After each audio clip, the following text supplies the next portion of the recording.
Often this is put in a different way, which is they don't obey the original Constitution. What makes you think they're going to obey amendments? Yeah, and the answer to that is a historic one. I can't give you a logical reason why this is the case, but historically amendments work, and amendments have seem to have more staying power than the original Constitution does in many respects. For example, when the Bill of Rights was being considered, one of the arguments against the Bill of Rights was, it's just a piece of paper, they'll ignore it.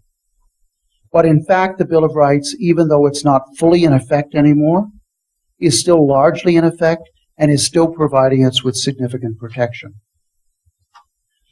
In the 1790s, the U.S. Supreme Court issued an opinion that exceeded its power. It expanded its own jurisdiction. And the response of the founding generation was to pass a constitutional amendment, the 11th Amendment. And that amendment is still working today. It is, in fact, respected by the court. Again and again and again, we have passed constitutional amendments, and they work, they hold.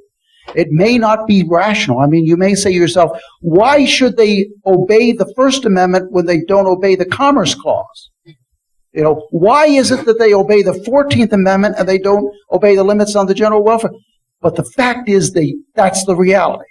The reality is amendments work. Let me give you just a more recent example. When Franklin Roosevelt broke the two-term tradition, you know, we had this tradition whereby presidents served only 2 terms.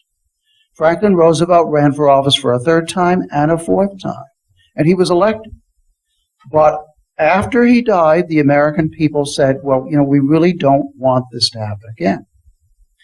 And so they started petitioning Congress, and they asked Congress to propose a constitutional amendment to limit the president to 2 terms.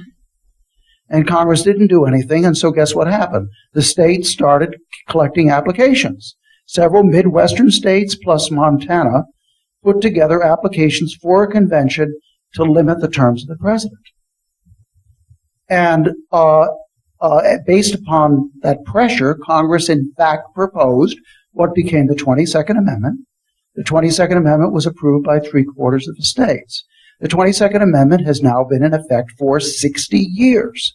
Now, every time a popular president gets near the end of his 2nd term, you know, if it's an Eisenhower or a Reagan or a Clinton, there's always grumbling. Oh, you know, we really wish he could run for a 3rd term. But the fact is that for over 60 years now, the 22nd Amendment has held. So amendments really do have more staying power, apparently. And why that's the case, I'm not exactly sure. But I think it has something to do with the fact that to get a constitutional amendment passed, you need an overwhelming expression of opinion by a supermajority of the American people. And not even the politicians in Washington can ignore that.